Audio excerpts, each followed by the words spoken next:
नमस्कार।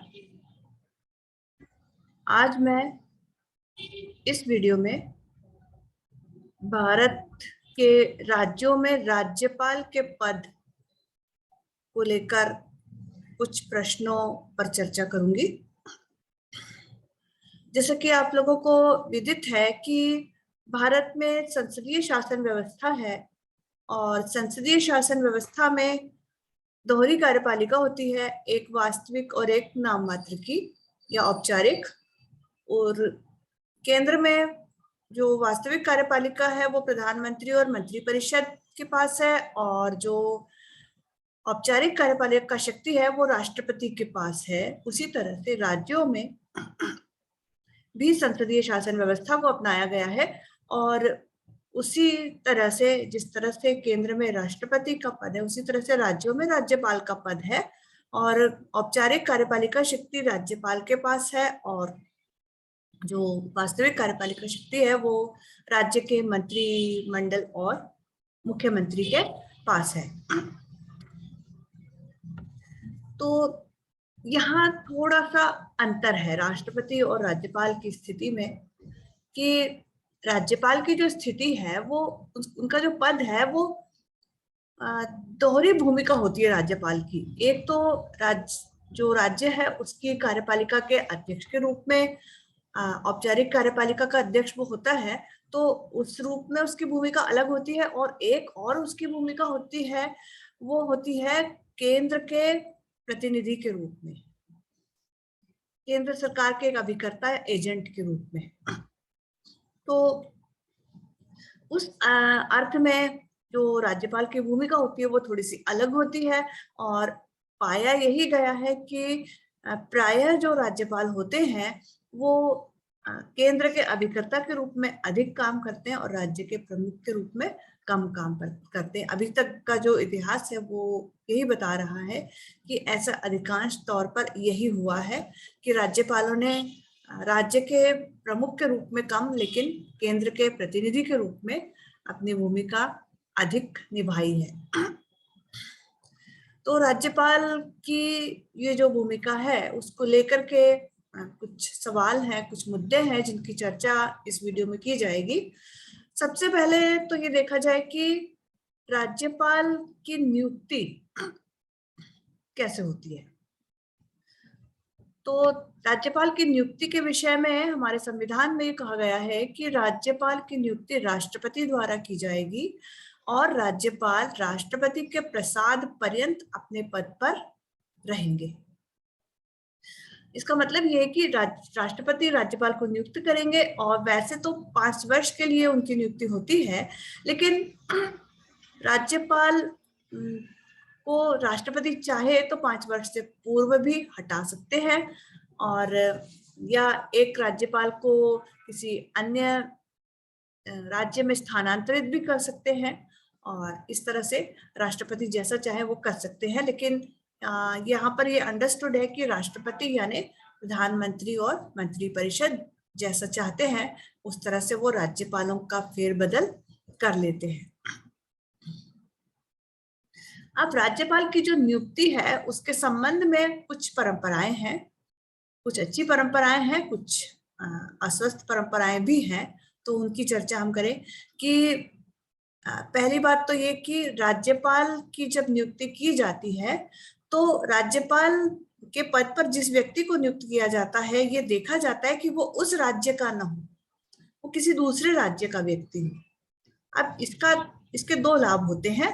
एक तो ये कि अगर वो दूसरे राज्य का होता है तो वो उस राज्य की राजनीति से अलग रहता है और निष्पक्ष होकर के काम कर सकता है। और दूसरी बात ये कि वो उस राज्य के वास्तविक प्रधान बनने की कोशिश नहीं करता, क्योंकि वो दूसरे राज्य से आया हुआ होता है और उस राज्य की राजनीति से उसका कोई संबंध अधिक नहीं होता। तो इसलिए अन्य राज्य के निवासी को ही राज्यपाल नियुक्त किया जाता है। ये एक परंपरा है, ऐसा कहीं संविधान में नहीं लिखा हुआ है, संविधान के अनुसार ऐसा कुछ भी नहीं है। और इसी तरह से उड़ीसा में एक राज्यपाल की नियुक्ति की गई थी जो वहीं के थे, राजा था उनका नाम, और एक H.C. मुखर्जी जो थे पश्चिमी बंगाल के राज्यपाल रहे, वो पश्चिमी बंगाल के ही थे। तो इस तरह से इस परंपरा का हमेशा पालन नहीं किया गया, लेकिन प्रायः इसका पालन किया गया है कि दूसरे राज्य के व्यक्ति को ही राज्यपाल बनाया जाता है। दूसरी परंपरा है जिसको कि हमेशा इसका पालन नहीं हुआ है, लेकिन ये उसका पालन अगर किया जाए तो अच्छा ही होगा, कि संबंधित राज्य के मुख्यमंत्री से परामर्श करने के बाद ही राज्यपाल की नियुक्ति की जाए। तो जनरली ऐसा किया जाता है, लेकिन कई बार नहीं भी किया जाता है, और ऐसा तब होता है जब केंद्र में दूसरे दल की सरकार हो और राज्य में दूसरे दल की सरकार हो। तो ऐसा प्रायः ऐसा होता है कि राज्य के मुख्यमंत्री या मंत्रिपरिषद से परामर्श के बिना भी राज्यपाल को नियुक्त कर दिया जाता है। और कई बार तो जो मुख्यमंत्री हैं उन्होंने प्रखर रूप से इसका विरोध भी किया है, मुखर होकर के इसका विरोध भी किया है, और यहाँ तक कह दिया है कि ये जो राज्यपाल है अनवांटेड है, अनवेलकम्ड है। तो ऐसा भी हुआ है। फिर एक बहुत अच्छी परंपरा ये नहीं है, ऐसा नहीं होना चाहिए, लेकिन ऐसा होता है कि निर्वाचन में जो हार जाते हैं व्यक्ति, और राजनीतिक दल में काफी प्रभावशाली भी होते हैं, और राजनीतिक दल उनको किसी तरह से संतुष्ट करना चाहता है, तो या फिर कहीं और वो फिट नहीं होते तो उनको राज्यपाल बना दिया जाता है। मतलब अन्य प्रकार से अस्वीकार्य जो सत्तारूढ़ दल के राजनीतिज्ञ होते हैं उनको राज्यपाल के पद पर नियुक्त कर दिया जाता है। फिर होना ये चाहिए कि राज्यपाल एक बार बन जाए तो उसके बाद सेवानिवृत्ति के बाद वो राष्ट्रपति बन सकता है, उपराष्ट्रपति बन सकता है, केंद्रीय मंत्रिमंडल में भी आ सकता है, पर वैसा होना नहीं चाहिए। मतलब वो इस तरह के कोई सम्मानित जो पद है उन्हीं पर वो चुनाव लड़े और बाकी उसके बाद सक्रिय राजनीति में वो भाग न ले। लेकिन ऐसा भी पाया गया है कि एक स्टेट में वो राज्यपाल थे और बाद में दूसरे स्टेट में मुख्यमंत्री बन गए, जैसे कि अर्जुन सिंह मध्य प्रदेश में मुख्यमंत्री थे, उसके पहले उनको पंजाब में राज्यपाल बनाया गया था। तो ऐसा भी हुआ है, या पहले कहीं राज्यपाल थे और बाद में फिर मुख्यमंत्री बन गए। अभी आनंदीबेन पटेल पहले गुजरात में मुख्यमंत्री थी और अब वो उत्तर प्रदेश में राज्यपाल है, मध्य प्रदेश का भी कार्यभार उन्होंने संभाला था। तो इस तरह से भी होता है। अब राज्यपाल की जो नियुक्ति है उसका जो तरीका है उसको लेकर के संविधान सभा में काफी बहस हुई थी कि राज्यपाल को मनोनीत ही क्यों किया जाए। एक तरह से मनोनीत किया जाता है ना, राज्यपाल का निर्वाचन तो नहीं होता। तो संविधान निर्माताओं में कुछ लोग ऐसे थे जो ये चाहते थे कि राज्यपाल का निर्वाचन हो, और इसको स्वीकार इसलिए नहीं किया गया कि क्योंकि संसदीय शासन व्यवस्था है और उसमें एक तो वास्तविक प्रधान होगा और दूसरा औपचारिक होगा। तो औपचारिक प्रधान जो है वो अगर जनता द्वारा चुना जाएगा सीधे, तो फिर वो भी ये कहेगा कि मैं भी जनता द्वारा चुना गया हूं, और वो वास्तविक प्रधान बनने की कोशिश करेगा। और ऐसे में क्या होगा कि जो मंत्रिमंडल है और जो राज्यपाल है उन दोनों के बीच में हमेशा टसल बनी रहेगी कि इसमें जिसका व्यक्तित्व प्रभावशाली होगा वो प्रधान बन जाएगा।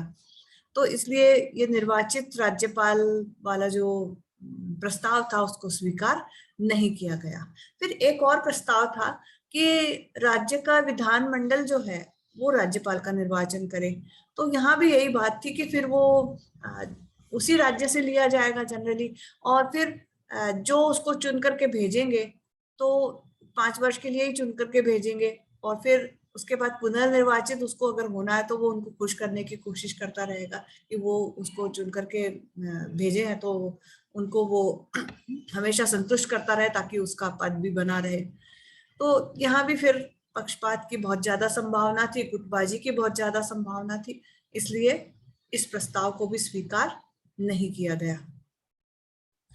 और इसी तरह से ये भी कहा गया कि राज्य का विधानमंडल या फिर मंत्रिपरिषद कुछ नामों की सूची दे और उसमें से राष्ट्रपति द्वारा राज्यपाल को नियुक्त किया जाए, लेकिन इसको भी स्वीकार नहीं किया गया और अंत में ये जो अभी जो वर्तमान में जो प्रचलित है तरीका, उसी को अपनाया गया कि राष्ट्रपति नियुक्त करे और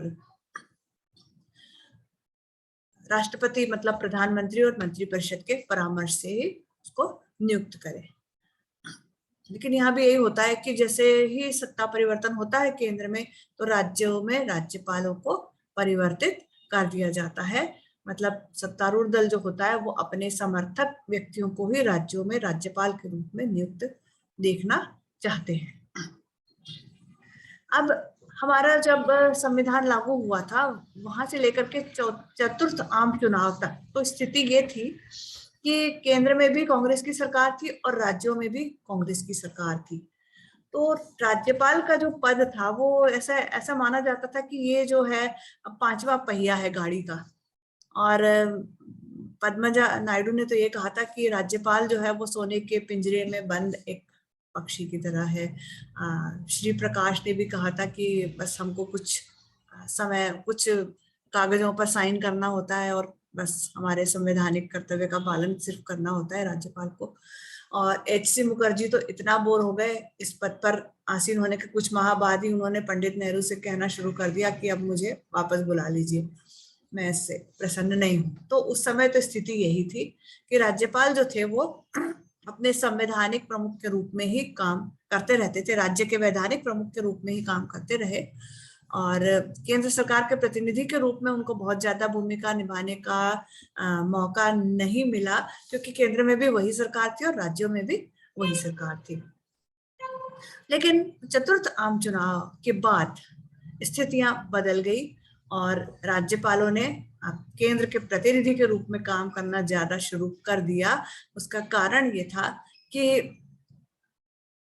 केंद्र में तो कांग्रेस की सरकार थी, लेकिन प्रांतों में कई प्रांतों में संवित सरकारें बनी और दल बदल भी बहुत ज्यादा हुआ और उस वजह से राज्यपालों को अपनी जो विवेकाधिकार है उनका प्रयोग करने का बहुत अधिक मौका मिला और उस स्थिति में कोई एक सर्वमान्य नियम के अनुसार काम नहीं हो सका।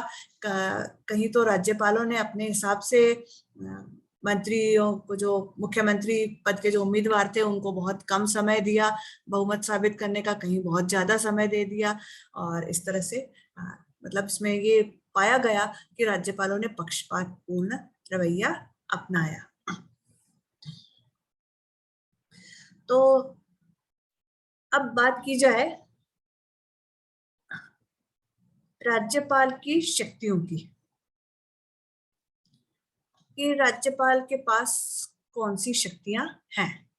तो वैसे तो वही सारी उनकी शक्तियां हैं विधायी क्षेत्र में, वित्तीय क्षेत्र में, कार्यपालिका क्षेत्र में। उनकी पहले चर्चा हम करें कि जैसे कार्यपालिका क्षेत्र में राज्यपाल कुछ महत्वपूर्ण पदों पर नियुक्ति करते हैं। जो राज्य सरकार से संबंधित जो पद होते हैं उनकी नियुक्ति राज्यपाल द्वारा की जाती है। जैसे राज्य लोक सेवा आयोग के जो सदस्य होते हैं और उसके जो मुख्य अध्यक्ष होते हैं राज्य लोक सेवा आयोग के, उनकी नियुक्ति, राज्य के अटॉर्नी जनरल की नियुक्ति और इस तरह से जो महत्वपूर्ण नियुक्तियां हैं वो राज्यपाल द्वारा की जाती हैं। मुख्यमंत्री की नियुक्ति भी राज्यपाल द्वारा की जाती है, लेकिन वहां पर वो उसी व्यक्ति को मुख्यमंत्री के रूप में आमंत्रित कर सकता है जिसको विधानसभा में बहुमत का समर्थन प्राप्त होता है। अन्य मंत्रियों की नियुक्ति भी राज्यपाल द्वारा की जाती है, लेकिन वो भी मुख्यमंत्री के परामर्श से। और अगर केंद्र में भी उसी दल की सरकार है तो प्रधानमंत्री के परामर्श से भी ये काम होता है। मतलब प्रधानमंत्री और जो उस दल के जो हाईकमान होते हैं उनके परामर्श से सारा काम होता है और उसके बाद राज्यपाल के पास जो सूची दी जाती है उन्हीं व्यक्तियों को मंत्रिमंडल में शामिल करना होता है। तो ये तो कार्यपालिका संबंधी शक्तियां थी।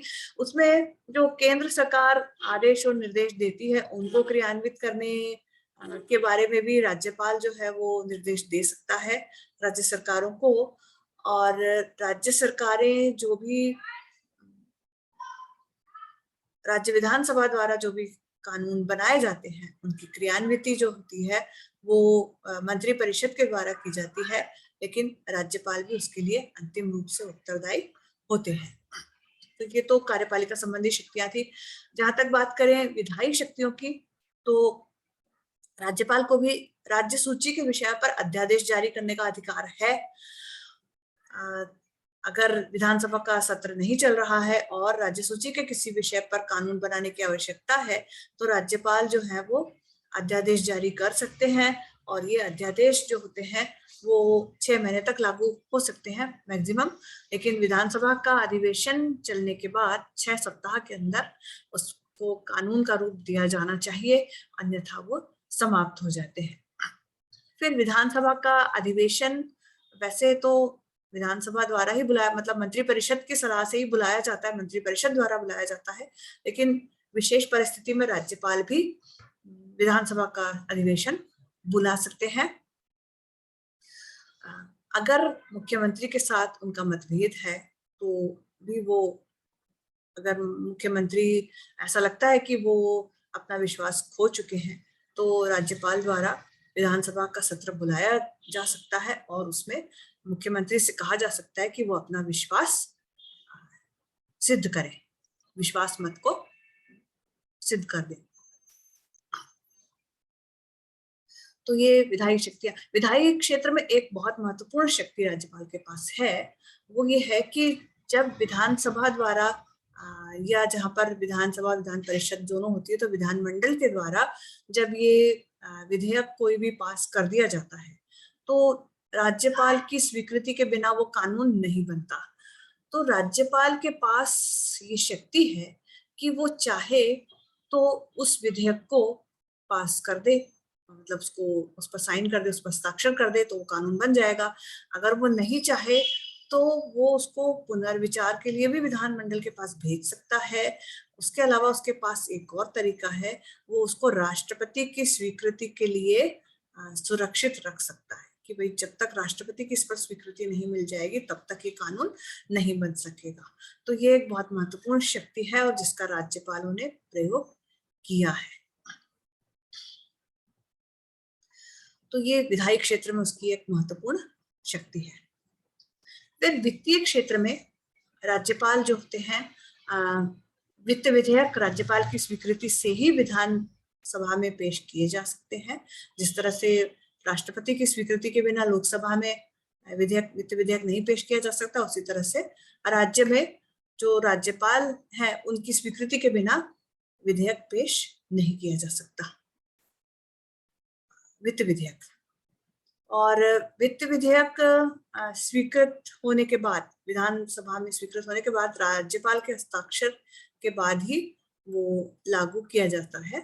और उसमें तो राज्यपाल को पहली बार में हस्ताक्षर करने होते, क्योंकि स्वीकृत प्रस्तुत करने से पहले ही राज्यपाल से स्वीकृति ले ली जाती है, इसलिए उसको पुनर्विचार के लिए वापस लौटाने का तो प्रश्न ही नहीं उठता। फिर न्यायिक क्षेत्र में राज्यपाल के पास ये शक्ति है कि वो राज्य द्वारा, राज्य के उच्च न्यायालय द्वारा दंडित जो अपराधी हैं, राज्य का कानून तोड़ने पर राज्य के उच्च न्यायालय द्वारा जो दंडित अपराधी हैं उनको वो क्षमा कर सकता है और उनके दंड को कम कर सकता है। जो मृत्युदंड है उसको आजीवन कारावास में परिवर्तित कर सकता है। इस तरह की न्यायिक शक्तियां राज्य, उस राज्य तक राज्यपाल के पास होती है, उस राज्य तक ही सीमित होती है, राष्ट्रपति की तरह पूरे देश तक व्यापक नहीं होती। अब राज्यपाल के पास कुछ विवेकाधिकार भी है, कुछ विवेकाधीन शक्तियां भी हैं जिनकी चर्चा करना बहुत आवश्यक है, और वो है मुख्यमंत्री की नियुक्ति। मुख्यमंत्री की नियुक्ति के बारे में जहां तक सवाल है कि मुख्यमंत्री अगर उसको विधानसभा में बहुमत का समर्थन प्राप्त है, यानी किसी भी एक दल को स्पष्ट बहुमत प्राप्त हो गया है, तो तब तो राज्यपाल को उसी व्यक्ति को मुख्यमंत्री के लिए बुलाना ही होगा। लेकिन राज्यपाल विवेकाधीन शक्ति का प्रयोग तब कर सकता है जब किसी भी दल को स्पष्ट बहुमत प्राप्त नहीं है,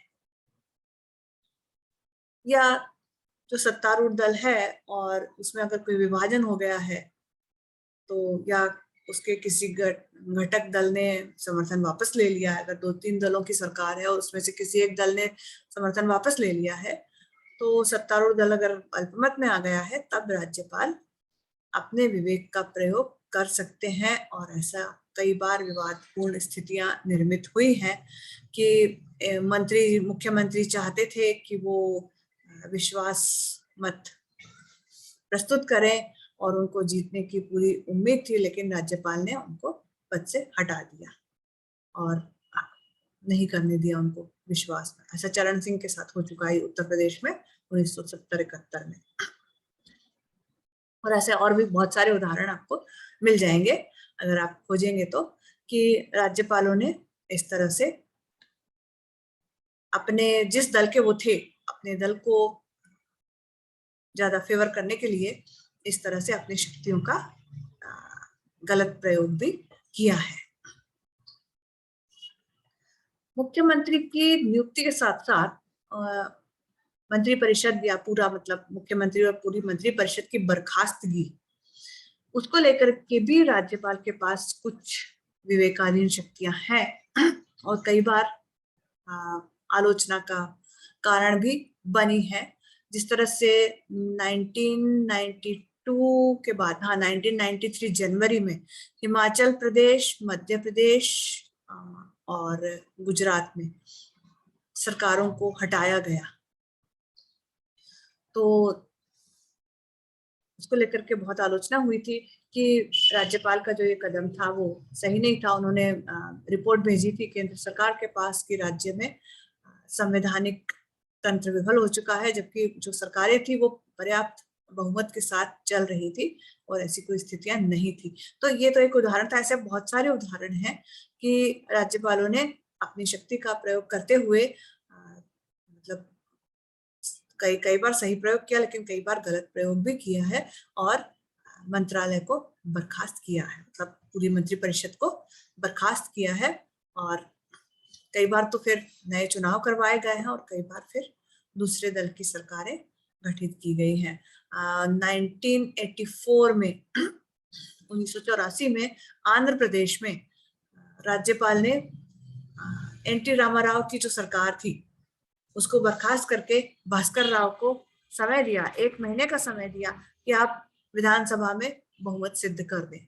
अब ऐसा बहुत कम होता है, 1 महीने का समय बहुत ज्यादा होता है।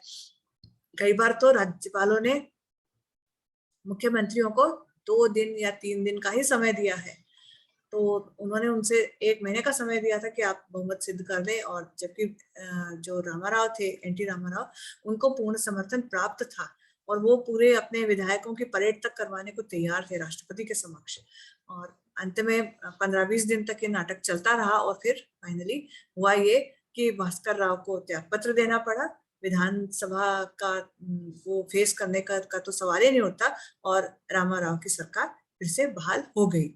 उसी तरह से उत्तर प्रदेश में भी यही हुआ था कि रातों रात जगदम्बिका पाल को, कल्याण सिंह को हटा करके जगदम्बिका पाल को मुख्यमंत्री बना दिया गया और फिर न्यायालय में गया मामला और न्यायालय के आदेश के बाद राज्यपाल को ये आदेश वापस लेना पड़ा।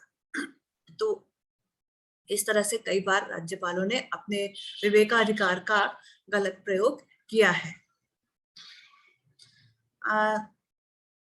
इसके अलावा जो उनके विवेकाधिकार है उसमें यह है कि विधानमंडल को विघटित करने का अधिकार भी है।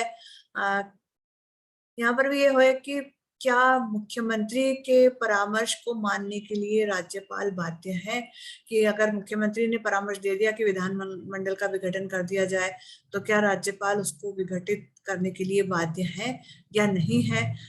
यहाँ पर कुछ पश्चिमी बंगाल के एक मुख्यमंत्री थे, पूर्व मुख्यमंत्री अजय मुखर्जी, उन्होंने केंद्र सरकार के पास कुछ सवाल भेजे थे।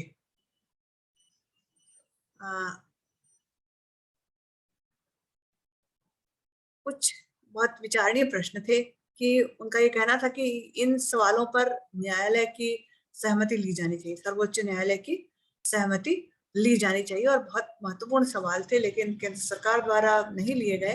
लेकिन उन प्रश्नों की चर्चा यहाँ पर करना उपयुक्त होगा।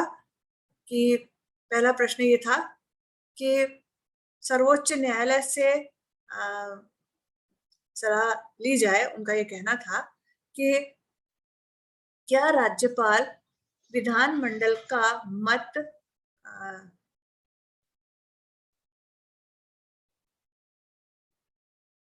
लिए बिना मंत्रिमंडल को भंग कर सकते हैं। मतलब क्या राज्यपाल विधानमंडल का या जो विधानसभा है उसका मत लिए बिना किसी भी मंत्रिमंडल को बर्खास्त कर सकते हैं। सबसे पहला प्रश्न तो ये था।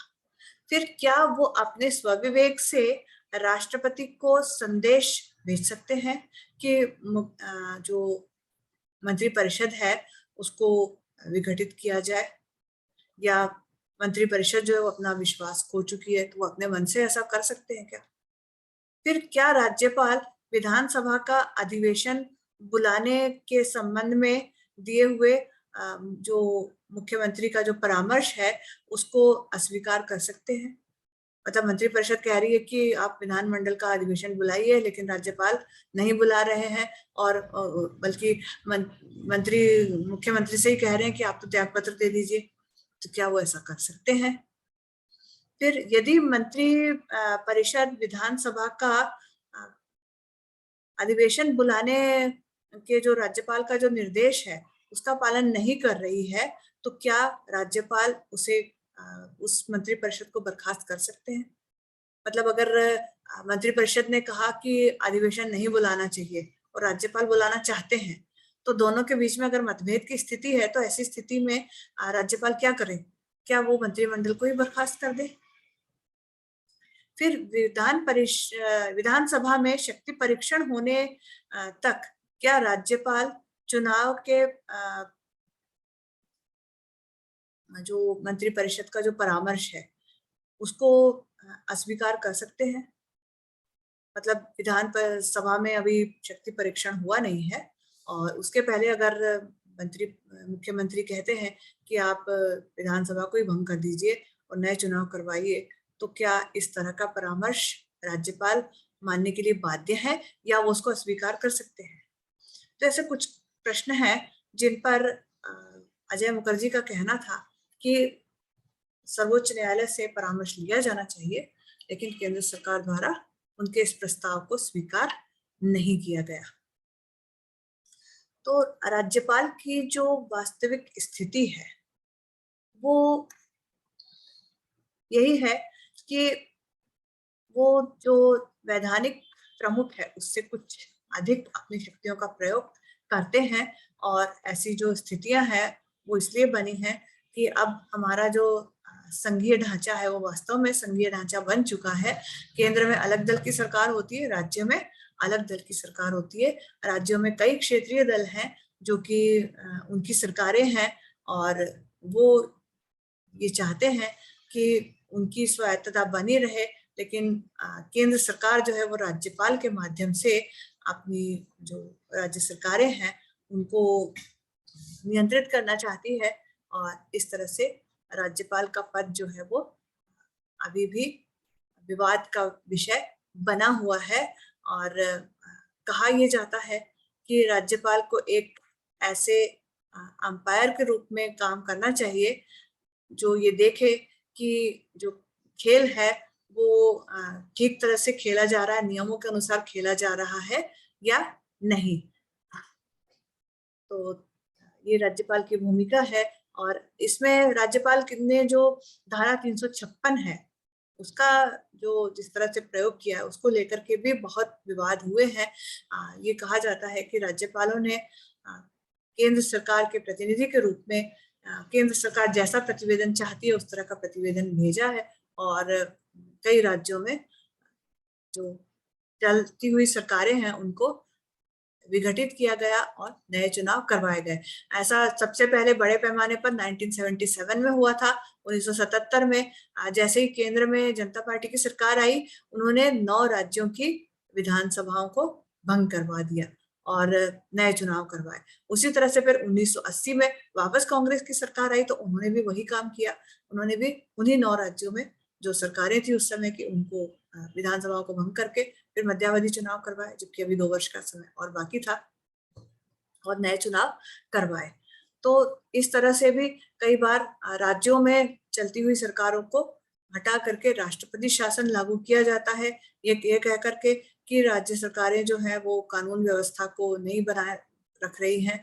कई बार ऐसा भी होता है कि राष्ट्रपति के पास मंत्रिपरिषद, केंद्रीय मंत्रिपरिषद ये प्रस्ताव भेजती है कि फलाने राज्य में राष्ट्रपति शासन लागू किया जाए, और राष्ट्रपति उसको पुनर्विचार के लिए भेज देते हैं, और फिर होता ही है कि पुनर्विचार के बाद मंत्रिपरिषद ही अपना प्रस्ताव वापस ले लेती है। तो ऐसा कभी कभी ऐसा भी होता है, लेकिन कई बार ऐसा होता है कि राष्ट्रपति शासन लागू करने की जो मंत्रिपरिषद की सिफारिश है उसको राष्ट्रपति मान लेते हैं और संबंधित राज्य में राष्ट्रपति शासन लागू कर दिया जाता है। तो धारा 356 का जिस तरह से प्रयोग हुआ है वो भी एक विचारणीय प्रश्न है, और इस संबंध में सरकारी आयोग ने भी अपनी कुछ सिफारिशें दी थी, और उनका ये कहना था कि ये जो राष्ट्रपति शासन का जो प्रावधान है ये अंतिम विकल्प के रूप में होना चाहिए, इसको बिल्कुल रोजमर्रा की वस्तु नहीं बनाया जाना चाहिए। राज्यपाल की नियुक्ति के विषय में भी सरकारी आयोग का भी कहना है, और भी जो अलग अलग समय समय पे आयोगों की नियुक्ति की गई है उनका ये कहना है कि राज्यपाल की नियुक्ति का तरीका कुछ हद तक परिवर्तित किया जाना चाहिए, और राष्ट्रपति द्वारा केवल केंद्रीय मंत्रिपरिषद और प्रधानमंत्री के परामर्श से ही राज्यपाल की नियुक्ति नहीं की जानी चाहिए, बल्कि संबंधित राज्य के जो मुख्यमंत्री और मंत्रिपरिषद है उसका परामर्श भी लिया जाना चाहिए, और साथ ही साथ या फिर कोई एक ऐसा परामर्श मंडल बना दिया जाए जिसके परामर्श से राज्यों में राज्यपालों की नियुक्ति की जाए, और समय से पूर्व उनको जो जिस तरह से बुला लिया जाता है ये इस परंपरा को भी तोड़ा जाना चाहिए, और राज्यपाल को अपना कार्यकाल पूरा करने दिया जाना चाहिए। और साथ ही साथ राज्यपाल जो है वो अपनी सेवानिवृत्ति के बाद, मतलब 5 वर्ष का जो कार्यकाल वो पूरा कर लेते हैं उसके बाद उनके लिए ये प्रतिबंध होना चाहिए कि वो इससे उच्च पद के लिए तो वो अप्लाई कर सकते हैं, लेकिन उसके बाद वो फिर सक्रिय राजनीति में भाग ना ले। तो इस तरह के प्रस्तावों को अगर कुछ इन सुझावों पर अगर अमल किया जाएगा तो ये जो राज्यपाल का जो गरिमापूर्ण पद है वो वैसा ही गरिमापूर्ण बना रहेगा। मुझे लगता है कि आप लोगों को राज्यपाल के विषय में जो भी चर्चा की है वो समझ में आ गई होगी। आज की जो चर्चा है उसको यही समाप्त किया जाता है। धन्यवाद।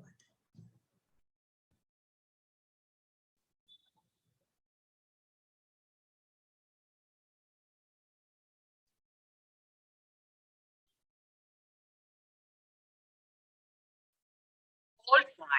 Hand now raised. Escape.